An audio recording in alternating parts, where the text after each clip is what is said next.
many common misconceptions about atheism.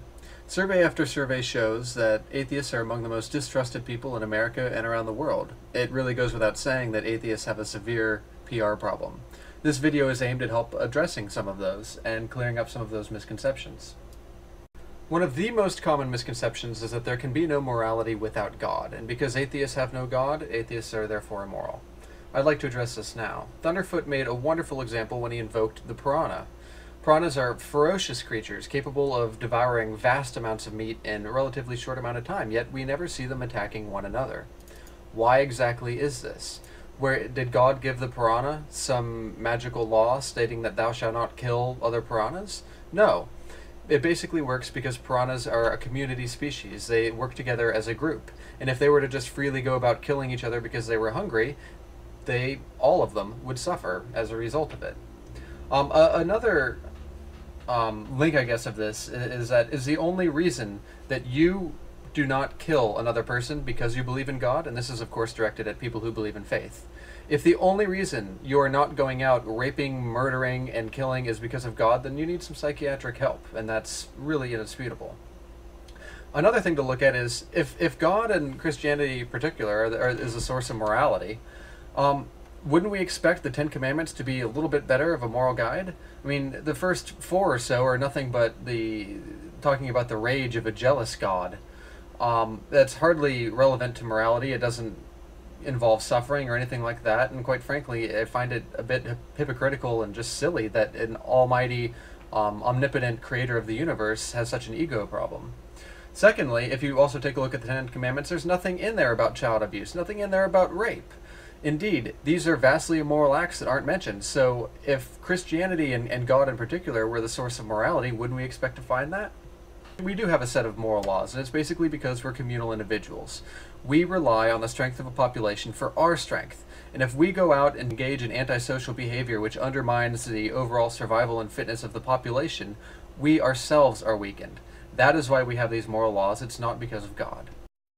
Another common claim is that most of the atrocities that happened in the 20th century were due to atheism. Let's take a look at Hitler. And Hitler's reactions and Stalin's actions and all the atrocities that accompanied them were the result of atheism. Well, this claim is false for a number of reasons. First, Hitler was also a vegetarian. Why do you not go and say that he was due to him being a vegetarian? Correlation does not imply causation, and that's a very important principle. Now, interestingly enough, let's take a look at the other side of the coin, and that is that religious people are commonly committing atrocities. 9/11 is a wonderful example of this. So the distinction here is that if somebody is an atheist and they commit a moral atrocity, they don't do it because they are an atheist, they do it because they're an evil person. There's no logical connection there. There's no reason, just because you don't believe in a God, for you to go out and do all sorts of immoral acts. That's evil. There is, however, a logical, causal correlation between religious people and them doing the immoral acts that they see. The skyscrapers in New York were blown up because of religious actions. These suicide bombings happen solely because of religion. You are a good person in the eyes of religion if you do them. And this is a big distinction. With atheism, there is no causal effect there, whereas with theism, there absolutely is. It's also probably worth pointing out, particularly in the case of Hitler, that he was a Roman Catholic, and indeed most of the people around the country in Nazi Germany committing most of these atrocious acts were not atheists, they were Catholic. Also adjacent to both of these points is that if religion is necessary for morality, when we look at the world, what exactly would we expect to see? It logically follows that, well, 3 things we would see. One is that in prison, there would be a much higher percentage of atheists in prison than there are in the natural population. Also, we would expect to see countries with a higher rate of atheism to have a higher rate of social ills. In other words, the more atheistic that a country is, the higher the abortion rate, higher murder, higher crime, higher drug use, all of those things. And the other thing that we would expect to see is over time, as a country in and of itself becomes more or less religious over time, we would expect to see a change in morality, and again, the social ills that I mentioned before. So what happens? Let's take a look at the prison populations. Atheists make up 16% of the population, yet only 0.5% of the prison population. This is a massive difference that we simply don't see in every other faith. For example, if Catholics make up 35%, their constituency of the prison population is also 35%. This trend remains true with the exception of atheism. So the more atheistic you are, the less likely you are to be in prison for social ills, crime, etc. As far as countries goes, there's survey after survey after survey showing that the more atheistic a country is, the less crime and the less evil that occurs in that society. Once again, this completely contradicts the claim that atheism and morality cannot coexist. If anything, it could be claimed that, on a whole and as a general rule, atheists are more moral and less likely to commit crime than others.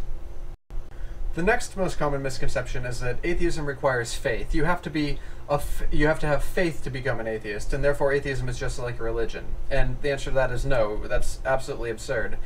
Atheists simply don't see any evidence for God and therefore don't believe in him.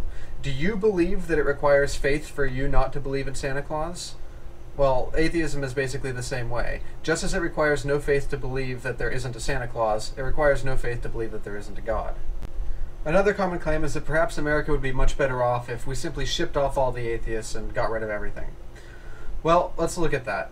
Atheists make up the profound majority, I'm talking like 90-something percentage of the National Academy of Science. That is, the most educated, productive members of society tend towards atheism as opposed to the baseline value. Another thing, take a look at the prison populations. We certainly wouldn't be emptying them out. Indeed, we'd be emptying out a much higher percentage of the natural population than there is in prison. Indeed, much of the country's science and their intellectuals and the backbone of it does stem from atheist creativity, and not the other way around. So removing atheists from a country would essentially intellectually bankrupt it.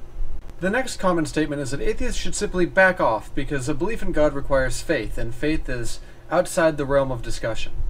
Well, Sam Harris did a wonderful dissection of this and noted an inconsistency. That is, if I were to tell you that I believe that Elvis is still alive, and you asked me why, and I made the claim, oh well, it's not a scientific claim, it's a metaphysical claim, or Elvis still being alive gives my life a lot of reason and meaning, and Elvis was a great moral teacher, or Elvis being still alive gives me a lot of hope, or any of the dozens of reasons that a belief in God is justified by religious people, when you apply it to anything except for that, I mean, you're laughed at, essentially.